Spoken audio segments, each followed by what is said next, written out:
Hello, সবাই কেমন আছেন? আজকের ব্লগে সবাইকে জানাই অনেক অনেক স্বাগত। এখন বাজে সকাল 7:30 মতন। সবাইকে জানাই শুভ সকাল। একবার বাইরেটাই এসে দাঁড়ালাম, আর চারিদিকটা দেখুন কীরকম কুয়াশায় ঢেকে গেছে। ভোরের দিকে অল্প বৃষ্টিও হয়েছিল। সকালে ঠান্ডা ঠান্ডা হাওয়া, তার সাথে আবার পাখির এই কিচিরমিচির ডাক। এই সময়টায় বাইরেটাই একবার এসে দাঁড়ালে মনটা সত্যিই খুব ভালো হয়ে যায়। গতকালই মাম্মামের প্রি স্কুলের লাস্ট ডে ছিল। এই বছর থেকেই ও যাবে এলিমেন্টারি স্কুলে, মানে আবার একটা নতুন সেশন। পুরনো সেশন এই সবে শেষ হলো, আবার শুরু হবে নতুন একটা সেশন। তার মাঝে যদিও আবার সামার স্কুল আছে। অভ্যেসবশত মেয়েটা আজকেও সকাল সকালই উঠে গেছে, আর কালকে স্কুল থেকে পেয়েওছে প্রচুর গিফট। তার মধ্যে এটা হচ্ছে একটা। ঘুম থেকে ওঠার পরে ওইটাকে নিয়েই খেলা শুরু হয়েছে। ওটা হচ্ছে ইনসেক্ট ক্যাচার।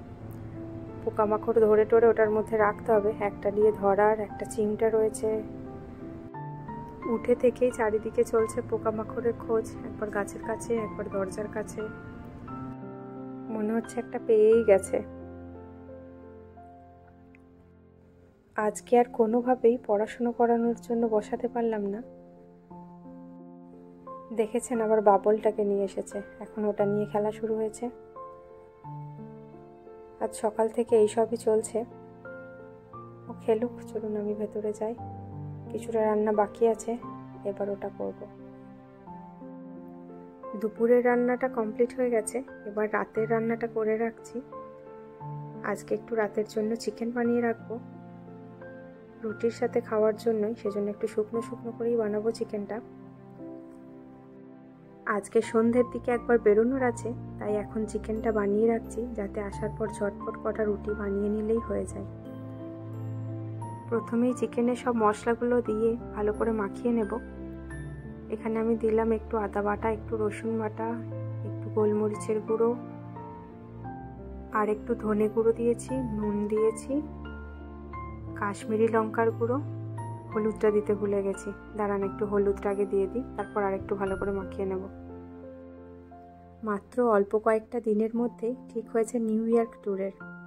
তো হাতে আর একদমই বেশি সময় নেই।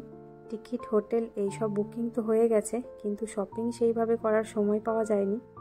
অনলাইনে 2-1টা জিনিস অর্ডার করেছিলাম, তো তাই ভাবলাম আজকে রাতের রান্নাটা করে রাখি। তারপরও অফিস থেকে এলেই একবার ঘুরে আসবো কাছের শপিং মল থেকে, যদি কিছু পছন্দ মতন পাওয়া যায়। আর সাথে কিছু স্ন্যাক্সও নিতে হবে, তো সেই জন্যই রাতের রান্নাটা এই বেলায় করে রাখছি। এই বেল পেপারটা অনেক দিনই আনা আছে, খাওয়া হয়নি, তো তাই ভাবলাম আজকে চিকেনেই দিয়ে দিই। 1 সপ্তাহ মতন থাকবো না, তো নষ্ট হয়ে যাবে। সেই জন্যই ভাবলাম আজকে চিকেনে দিয়ে দিই।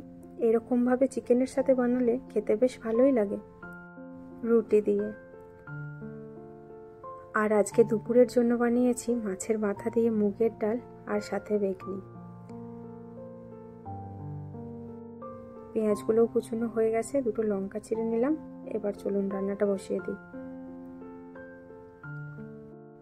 একবার ভাবলাম চিলি চিকেনই বানাই, তারপর দেখলাম না, আর এত তেল দিয়ে রান্না করে লাভ নেই। কদিন তো বাইরে বাইরেই খেতে হবে, তেল ঝাল মশলা দেওয়া রান্না।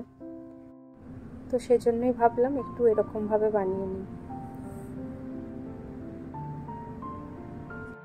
পেঁয়াজটা একটু ভালো করে ভেজে নেব, তারপর চিকেনটা এখানেই দিয়ে দেব। চিকেনে তো সব মশলাপাতি মেশানোই আছে, নুনও দেওয়া আছে, সেজন্য আর কিছু দেওয়ার প্রয়োজন পড়বে না।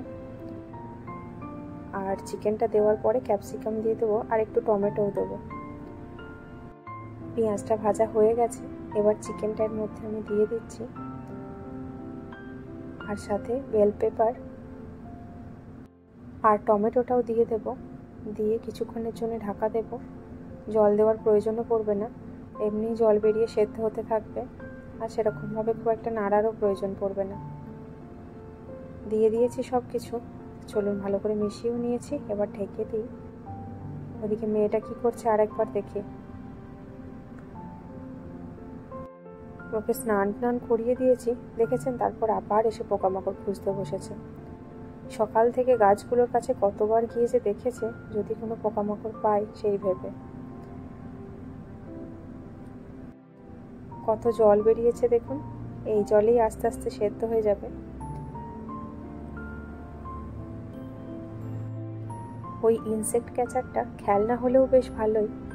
ওর একটা সাইড ঢাকনার মতন রয়েছে, ওটা খুলে পোকাটা ভেতরে রেখে দিয়ে তারপর আর একটা সাইডে লেন্স লাগানো আছে। ওটার সাহায্যে আপনি পোকাটা কতটা বড়, কতটা ছোট, কতগুলো পা আছে বেশ ভালোভাবে দেখা যাচ্ছে। কালকে সন্ধ্যাবেলা একটা পোকা রেখে দেখেছিলাম, যদিও তাকে আবার ছেড়ে দেওয়া হয়েছে।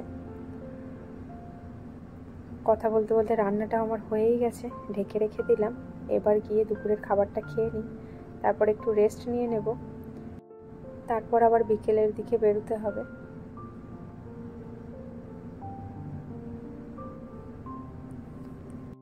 এখন 6টা মতন বাজে আর আমরা এখন বেরিয়ে পড়েছি। প্রথমেই যাবো একবার টার্গেটে। ওই দিকের রাস্তাটায় যেহেতু কাজ চলছে তাই এই দিকের রাস্তাটা দিয়েই যেতে হচ্ছে। অনেকটা বেশি সময়ও লেগে যাচ্ছে। এমনিতে টার্গেট হচ্ছে ওয়ালমার্টের অপোজিটে, তো ওয়ালমার্ট যেতে এমনিতে 5 মিনিট লাগে, আর এখন সেখানে লেগে যাচ্ছে 10 মিনিট। যাই হোক, আমরা কাছাকাছি চলেই এসেছি।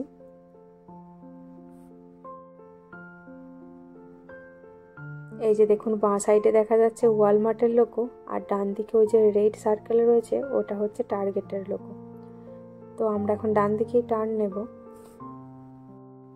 এখানে এই ওয়ালমার্ট আর টার্গেট অনেকটা রাত পর্যন্ত খোলা থাকে, বাকি সব স্টোর সন্ধ্যে 7টার মধ্যেই বন্ধ হয়ে যায়।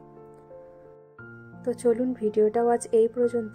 আজকের ভিডিও কেমন লাগলো অবশ্যই কমেন্টে জানাবেন, ভালো লাগলে লাইক করে দেবেন। দেখা হবে খুব শিগগিরই পরের আরেকটি ব্লগে। সবাই ভালো থাকুন, সুস্থ থাকুন।